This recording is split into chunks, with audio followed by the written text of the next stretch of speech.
Bienvenido, querido Enrique López, CEO de Fortrade. Qué gusto que estés con nosotros. No, muchas gracias por la invitación, es un gusto.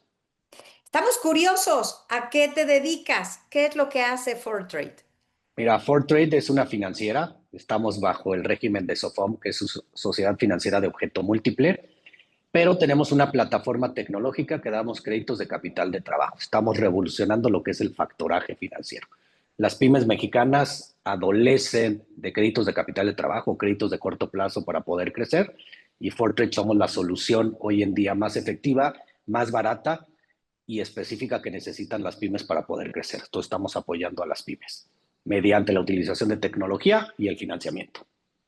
Entiendo que traes una trayectoria larga en el tema. Muy bien. Eres ¿Correcto? bastante sólido con mucha experiencia. ¿Qué es lo que más orgulloso te hace sentir de tu experiencia, conocimiento para estar haciendo lo que haces?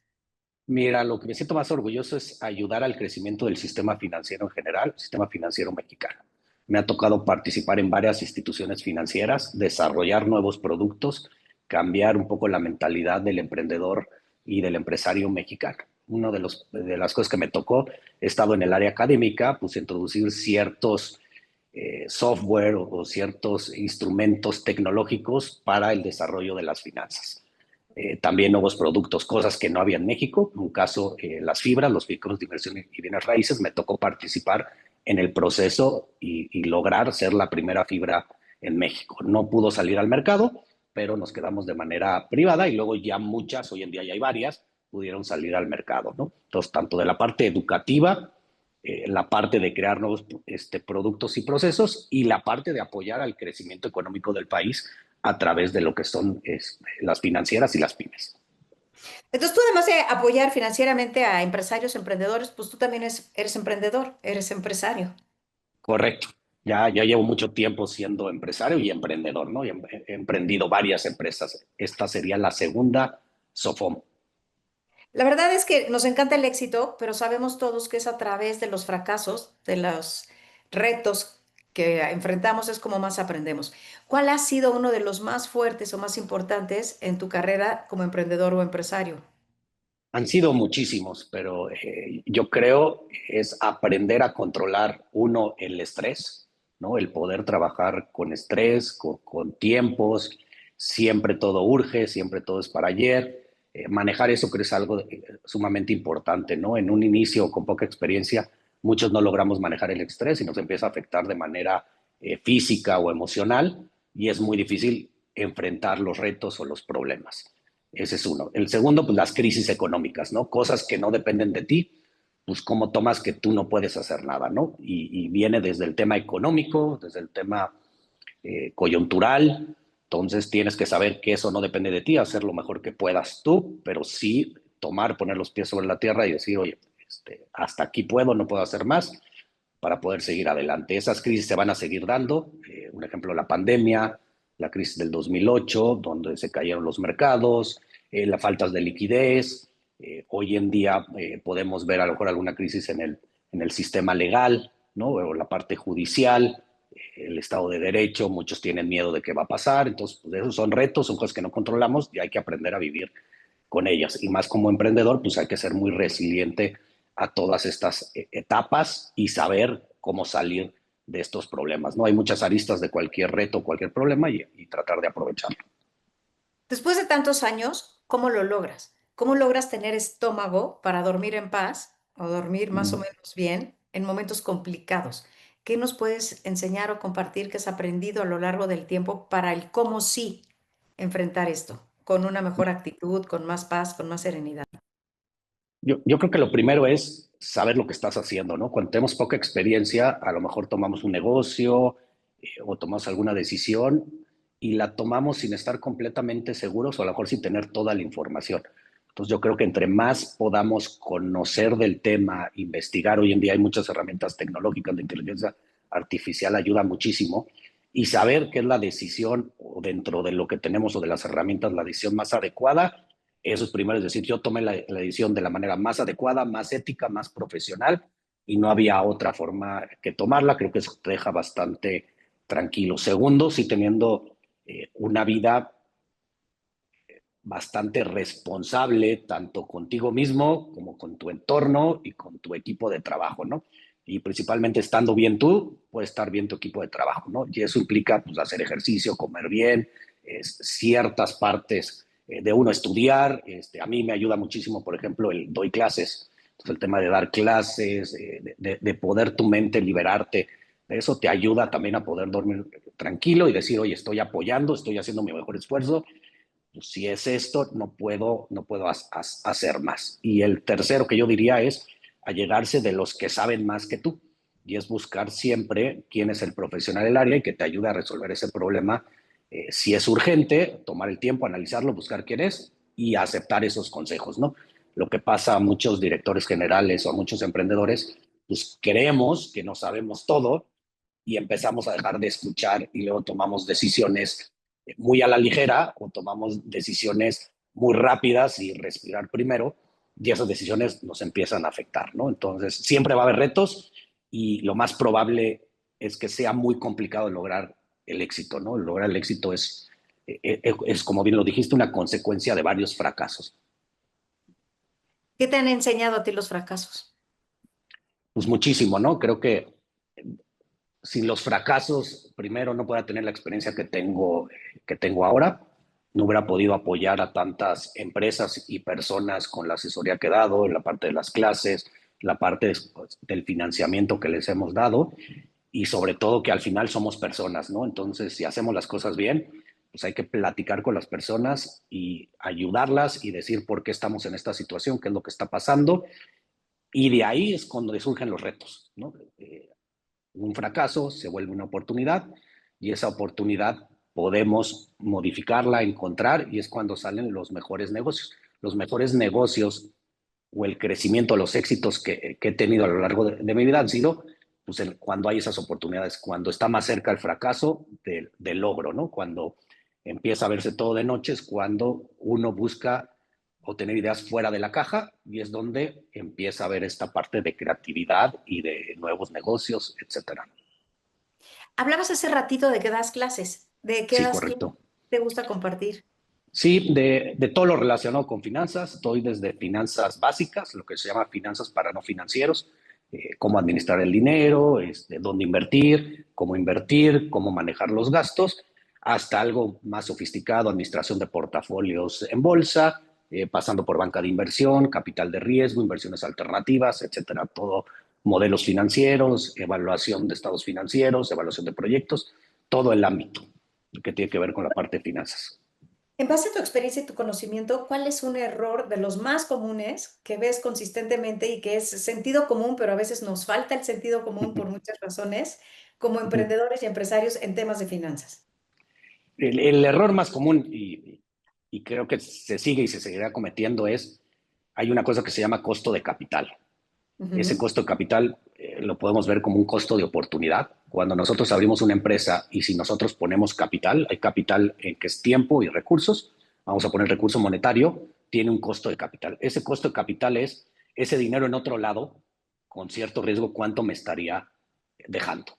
El típico en las clases lo que decimos es los CETES, ¿no? Oye, si yo tengo 100 pesos, esos 100 pesos si los meto en CETES, ¿cuánto me está dejando? Si me está dejando el 8%, que es las tasas que están ahorita, anual, yo debería, mi emprendimiento en algún momento me debería dejar o tener la posibilidad de dejarme más que ese 8%, ¿no?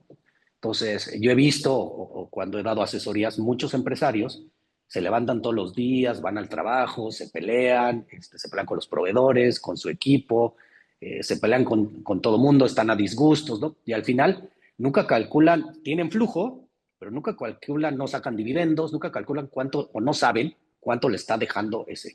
Muchos de ellos, si quitaran ese dinero de su empresa y lo metieran en una institución financiera, en una casa de bolsa, y lo pusieran en CETES o en CETE directo a través de Nacional Financiera, ganarían más sin hacer nada, sin hacer absolutamente nada, nada más recibiendo los intereses. Y es porque no sabemos ponerle un costo de capital. Y de ahí viene el riesgo.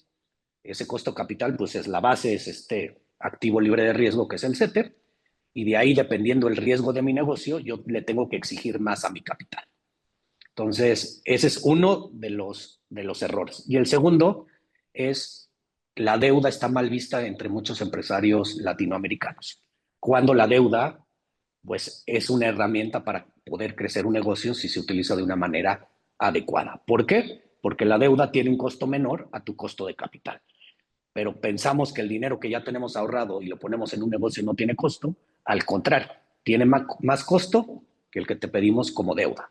Entonces, la deuda le vas a pagar un interés al banco, el banco te va a dar ese dinero y ese dinero tú lo vas a sumar junto a tu capital y vas a poder generar más recursos sin venderle un pedacito tuyo a la empresa y dividir tus ingresos de esa empresa con otros socios. Entonces, siempre es buena la deuda, claramente hasta cierto monto, y que tu negocio pueda pagar o tu emprendimiento pueda pagar esa deuda. Entonces, yo creo que esos son los dos errores básicos del empresario latinoamericano. ¿Cuál es la creencia, Enrique? ¿Por qué pasa esto en los latinoamericanos? ¿Cuál es nuestra creencia? Bueno, primero la creencia que deber es mal, ¿no? Y que si no tengo con qué pagar o para qué le debo a alguien, ese yo creo que es la primera creencia. El banco es tu aliado o la institución financiera es tu aliado. Si sabes utilizar bien y responsablemente el dinero, debería ser un mecanismo que toda empresa debería tener, ¿no? Por ejemplo, en Ford Trade damos créditos de capital de trabajo. Son líneas de crédito anuales. Y estas líneas de crédito anuales eh, en algunos casos pagas comisión de apertura, en otros no, nosotros no cobramos comisión de apertura, pero las tienes ahí, las usas cuando las necesitas, cuando no las necesitas no las usas. Entonces, toda empresa debería tener una línea disponible de una institución financiera para momentos, precisamente momentos eh, eh, volátiles, donde a lo mejor el flujo se empieza a apretar, poder tú sacar dinero de otro lado y solventar ese bache en flujos. Y cuando vuelvas a tener flujo, pagar. Entonces, la primera creencia que el crédito es malo, al contrario, el crédito es una excelente opción. Y el crédito hay que manejarlo con responsabilidad. Entonces, creo que es también un tema de cultura financiera. No sabemos cuánto es nuestro costo de capital y no sabemos cuánto es el costo real de la deuda, ¿no? En un factoraje, por ejemplo, es una tasa de descuento. Te prestan el dinero hoy, pero pagan los intereses desde el primer día porque te dan a ti menos dinero, pero muchos no saben calcular cuánto es esa tasa real. En cambio, en un crédito que pagas al final interés y capital, pues ya sabes exactamente lo que te está costando. Entonces, mientras tu costo esté dentro de tu modelo de tu empresa, siempre deberías de pedir deuda, ¿no? ¿Cómo podemos hacer esos análisis? ¿Qué sería? Yo sé que es mucho más complicado y más profundo que un bill Excel, pero ¿cuáles serían esos primeros pasos que como empresarios, emprendedores, sin importar si la empresa es chiquita o mediana o grande, deberíamos de poder hacer para empezar a ser curiosos, a realizar el análisis que tú propones? Mira, dentro de una empresa sí se vuelve un poco más sofisticado y claramente ya hay herramientas que te pueden ayudar, pero lo podemos hacer en el día a día, ¿no? En el día a día podemos hacer, nosotros tenemos primero una decisión, ¿no? Si ahorro o invierto, o, o si invierto o ahorro y utilizo la tarjeta de crédito, ¿no? Entonces, para empezar, muchos utilizamos tarjeta de crédito y no sabemos cuánto tiene el costo, ¿no? Entonces, por ejemplo, el más sencillo es la tarjeta de crédito. Si yo uso la tarjeta de crédito y tengo acceso a una tarjeta de crédito, mientras la pague antes de la fecha del corte, unos días antes de la fecha de pago, más bien, no de corte, sino de pago, ese financiamiento es gratis, porque no me cobran tasa de interés. Y en ese espacio yo podría dejar mi dinero invertido en algún lugar que me genere algo adicional. Por lo tanto, estoy maximizando el uso de los recursos. Entonces, esa es una primera, como primer aprendizaje, ir empezando a entender el costo del dinero. Si lo dejo y no pago el total de la tarjeta de crédito, voy a empezar a tener un costo que es esos intereses. De entrada, las tarjetas es el costo más alto. Muchos empresarios usan las tarjetas de crédito para financiar su propio negocio. Eso es algo que no deben de hacer porque es una tasa más alta que la del costo de capital que estamos teniendo cada uno de nosotros, ¿no? Entonces, bueno, ¿y cómo calculo mi costo de capital? Hay una en libros, o lo pueden buscar, se llama TREMA, es la tasa de retorno mínima aceptada. Entonces, esta TREMA lo que nos dice es, tú tienes tu tasa libre de riesgo, en este caso van y buscan CETES a 28 días, que sería lo más fácil, que es del 8%. Arriba de eso dicen, oye, ¿cuánto quiero yo ganar más? ¿No? ¿Cuánto necesito ganar más para que si tengo 100 pesos, pues al año sé que voy a tener 108, pero a lo mejor yo quiero llegar a tener 110 o 115, entonces le pongo otro porcentaje arriba, ¿no? Puede ser otro 8%, otro 10%, y de ahí ya saqué mi costo de capital. ¿Cuánto yo quiero ganar a mi capital por tener mi dinero invertido ahí, ¿no? ¿Qué pasa con muchos empresarios mexicanos? Pues sacan dinero de sus empresas o hacen algunos pagos a través de la empresa que son personales y ahí empieza a distorsionar esta posibilidad de hacer cálculos adecuados. Por eso es una forma muy sencilla de empezar con lo primero es, pues, ¿cuánto es mi costo de capital? Y después al final es muy sencillo, ¿cuánto dinero o cuánta utilidad tuve de la empresa durante un año? Esa utilidad la divido entre el capital que invertí. Y eso me va a dar lo que me está dejando mi capital invertido ahí. Si es menos del 8%, pues mejor me volteo y mi dinero lo pongo en el banco.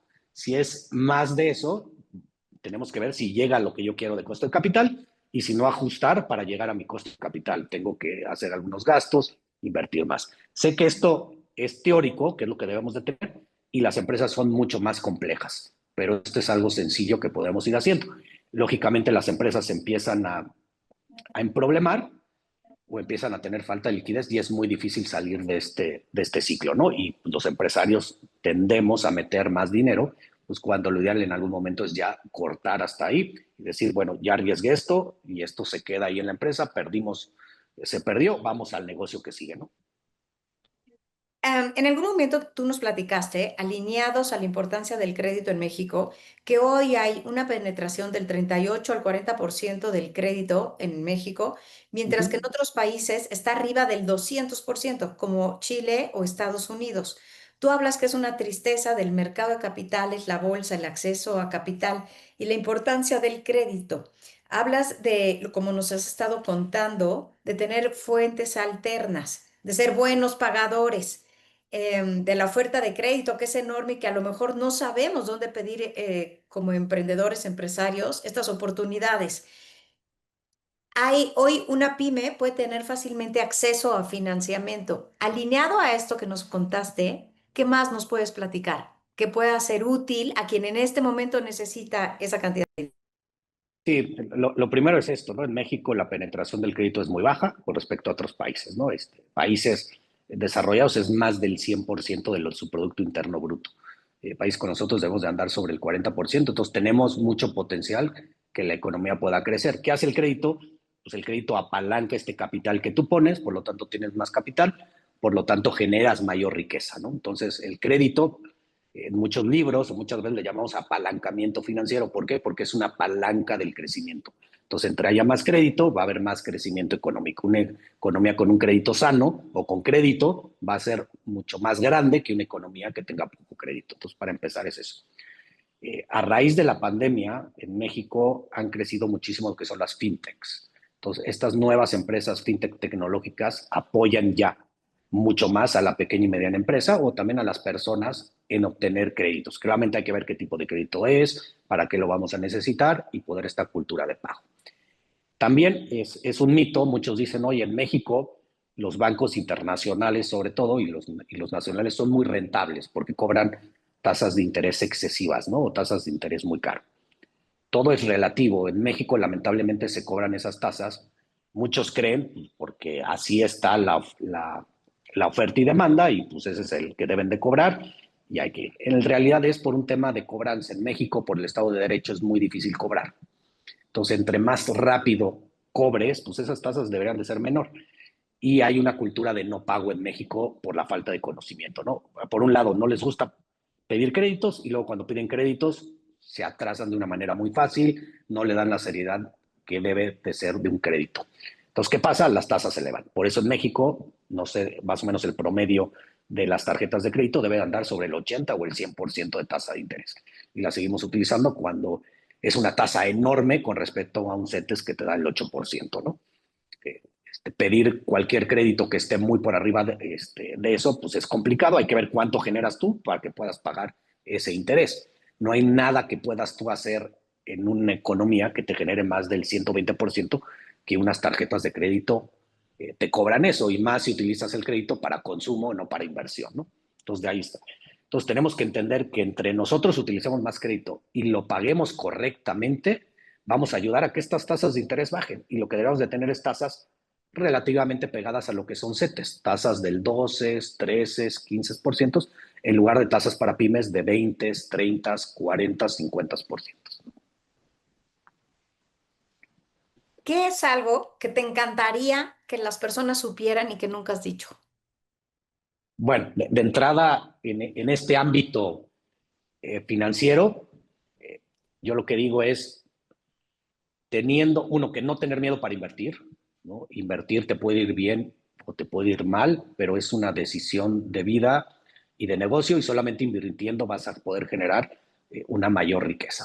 Entonces, lo primero que les diría es generar un fondo de cobertura o un fondo por cualquier eventualidad. Una vez cubriendo ese fondo, hay diferentes teorías de cuánto tiene que ser eso y cómo calcularlo.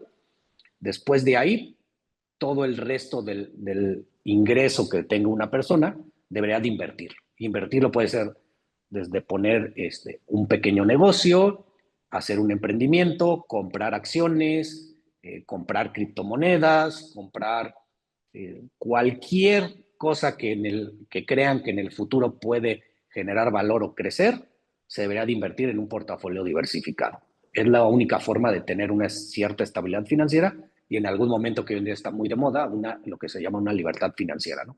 Que tu dinero te esté generando dinero por ti, ¿no? Entonces, en México ya hay muchas herramientas que se puede hacer, claramente bien estudiado, que estén reguladas, que estén bajo las leyes, para evitar cualquier tema de estos fraudes, pero ya hay muchísima información y muchas opciones y herramientas para hacer estas inversiones. Tú que eres experto, ¿qué nos puedes decir? ¿Cómo podemos utilizar, aprovechar la inteligencia artificial Uh -huh. para poder hacer análisis, para poder profundizar y para ir a tu puerta y poderte tocar? Pues muy sencillo, las inteligencias artificiales traen mucho conocimiento. Entonces, si sabes hacer lo que se llama un prompt o pedirle o preguntarle de una manera adecuada, pues te va a dar la solución que estás buscando y no estás ser ni un experto financiero, ni tener un equipo de financieros atrás, o ya incluso un asesor financiero, ¿no? Entonces, lo que les diría es, acérquense a las inteligencias artificiales, hay muchas, gratis, y pónganles, actúa como un profesor con conocimientos en finanzas, dime cuáles son los primeros pasos para aprender cómo invertir o para sacar mi costo de capital y cómo manejar mis finanzas personales. Y les va a dar un plan que seguramente va a ser mejor que cualquier amigo o conocido que les dé un tip financiero, ¿no? Entonces, ahí es empezar y también empezar en los negocios, ver y tener estas líneas de crédito de capital de trabajo que no cuestan y solamente utilizarlas para cuando hay una eventualidad. No tener miedo de tener líneas de crédito con instituciones financieras. Ese es el secreto, dejar de tener miedo, ¿no? Se dice que las mujeres tenemos miedo a los números, a las finanzas. Y yo veo que no somos las mujeres. Como coaches de negocios, en nosotros muchas veces nos encontramos a empresarios, no pequeños, medianos o grandes, que no llevan su contabilidad, que no conocen sus números. Y los números son el lenguaje de las empresas. Entonces creo que lo primero que habría que cambiar es la creencia a tener miedo a los números. ¿Estás de acuerdo? Sí, correcto, y cada vez con la tecnología es más fácil, ¿no? Hace algunos años, pues todo lo tenías que hacer o en Excel o en un cuaderno, a lápiz y empezar a hacer las fórmulas ahí. Todo. Hoy en día con la tecnología cada vez son más accesibles, entonces puedes encontrar herramientas muy sencillas, la misma inteligencia artificial, donde te puede traducir esos números. Ya no hay pretexto de no saber leer un estado financiero o no hacer un estado financiero, ¿no? Ya todo eso es muy fácil y muy accesible a través de la inteligencia artificial o de el mismo Internet, ¿no? En cualquier página web, en cualquier lado puedes encontrar información. Eres muy claro en tus conceptos, en la manera en que explicas, lo haces sentir accesible, fácil, quitas el miedo al tema de las finanzas. ¿Dónde te podemos encontrar? Quienes nos escuchan, ¿dónde te encuentran? ¿Dónde te contactan? ¿Dónde te escriben? Mira, me pueden contactar a través de la página de internet de Fortrade, que es fortrade.mx. La Ahí hay una deletreamos. información. Fortrade es Fortrade, Fortrade.mx, fortrade.mx o fortrade.mx, y ahí está todo lo relacionado con estas líneas de crédito revolventes, y ahí también me pueden contactar directamente. Muchas gracias.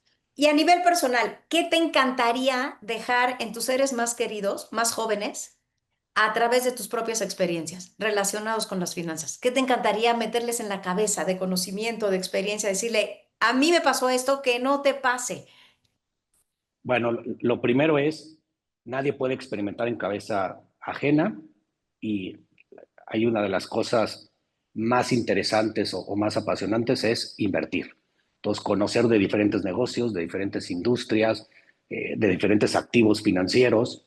Entonces, no tengan miedo, inviertan. Claramente, una inversión no es que vas a generar dinero de la noche a la mañana, ese es un mito, ¿no? Ni invirtiendo vas a dejar de trabajar, ni te va a cambiar la vida. Claramente puede haber un golpe ahí de suerte, ¿no? Pero que la inversión es una disciplina, tienes que estar invirtiendo constantemente y siempre vas a tener buenos y malos momentos. El tema es no perder tu capacidad de análisis, tu capacidad de asombro, que creo que eso es bien importante, y ahorita hoy en día esto va a seguir revolucionándose a 1000 por hora, va a haber cada vez más opciones y algo que sí recomendaría es los que no empiecen a utilizar la tecnología, llámese inteligencia artificial, programación o revisar todo esto que está sucediendo con la parte de tecnología o la capacidad de cómputo, va a haber una brecha enorme entre quién sepa utilizar estas herramientas y quién no las sepa utilizar. Y también entre quién invierta, ¿no? Anteriormente, abrir una cuenta en una institución financiera, una casa de bolsa, necesitabas muchos recursos. Hoy en día, a partir de 100 pesos, puedes empezar a probar, ¿no? Entonces, ya es accesible para muchísimas personas, es no tener el miedo, ¿no? Ya lo tienes que hacer a través de una computadora, ya no estás ni a una sucursal ni en algún lugar, no tengan miedo, contraten desde ahí, si les va bien, adelante, si les va bien, si no les gusta, cambien, pueden cambiar de institución y pedirle asesoría pues, a quien quieran, pero también a quien esté autorizado, esté bajo las normas de la ley mexicana y también a la inteligencia artificial, pues que sabe mucho más que muchos de nosotros, ¿no? Y nos has dado un buen consejo. Aquí no hay magia.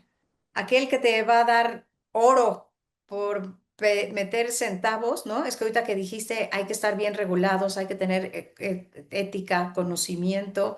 Creo que también diste en el clavo. Hay que saber a quién llamar y a qué puerta tocar. Sí, y es algo muy fácil de hacerlo. Si tu tasa libre de riesgo, que son los CETES, está al 8%, alguien que te diga que te va a dar el 60, 70 o 100%, es muy Órale. complicado que una economía como ahorita, que el crecimiento del PIB es del 0%, que quiere decir que la economía en su conjunto no está creciendo. Entonces, alguien que te diga que él va a crecer al 50, 60% es muy complicado. Habrá que analizar muy bien el nicho, el sector, la industria en la que esté para corroborar que se pueden tener esos crecimientos, ¿no?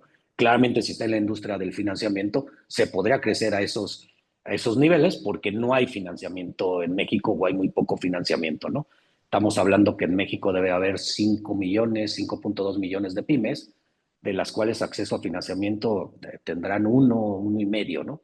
Y de las cuales las grandes son mucho menos, ¿no? Entonces habrá casi 5 millones de pymes desatendidas por ahí. Muchas gracias por tu tiempo, tu por generosidad para darte y por compartir con nosotros. Me pareció una clase de finanzas para empresarios no financieros extraordinaria. Gracias, no al contrario, gracias por la invitación.